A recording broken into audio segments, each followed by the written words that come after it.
चलिए बढ़ते हैं आगे। घर पर हमले के बाद नेतन्याहू का पलटवार अब देखा जा रहा है। गाजा पर, लेबनान पर इजराइल की एयर स्ट्राइक हुई है। उत्तरी गाजा में हिजबुल्लाह के ठिकानों पर रॉकेट दागे गए हैं। इजराइल के हमले में 73 लोगों की मौत हो गई है।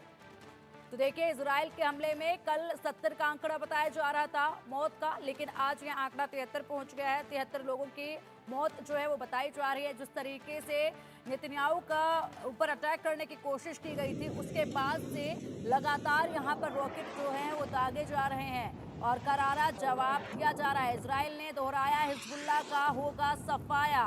नेतन्याहू की एक बार फिर से चेतावनी। और इजराइल के हमले में अब तक 73 लोगों की मौत हो चुकी है।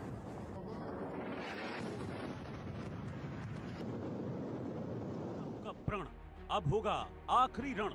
नेतन्याहू के घर हमला, हिजबुल्लाह का होगा खात्मा। इजराइल का इंतकाम, कीमत चुकाएगा ईरान। हत्या का प्रयास, नेतन्याहू को मिला विपक्ष का साथ। नेतन्याहू आग बबूला, अब भुगतेगा ईरान हिजबुल्लाह। इजराइल के प्रधानमंत्री बेंजामिन नेतन्याहू के निजी घर पर हुए ड्रोन हमले के बाद नेतन्याहू आपे से बाहर हो गए हैं। नेतन्याहू ने ड्रोन हमले के जवाब में गाजा और लेबनान पर भीषण हवाई हमला किया। उत्तरी गाजा के बीत लाहिया शहर में हवाई हमलों में कई मकान और एक बहुमंजिला इमारत धराशायी हो गई।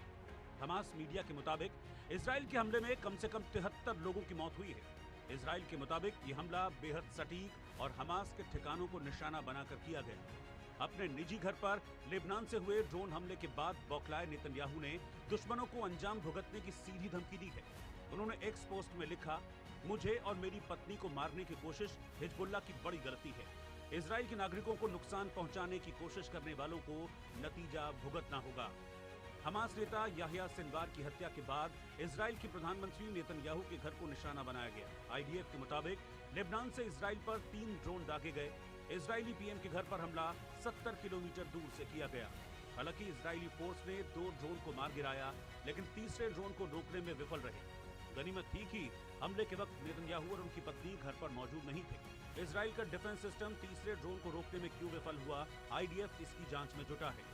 उधर इजरायली हमले में याह्या सिनवार की मौत के बाद ईरान के supreme leader Ayatollah Ali Khamenei ने सोशल मीडिया पर कई पोस्ट किए और कहा कि सिनवार की मौत के बाद भी हमास खत्म नहीं हुआ है। इजराइल ने हमास के चीफ याह्या सिनवार को चांस एनकाउंटर में मार गिराया। इजराइल पर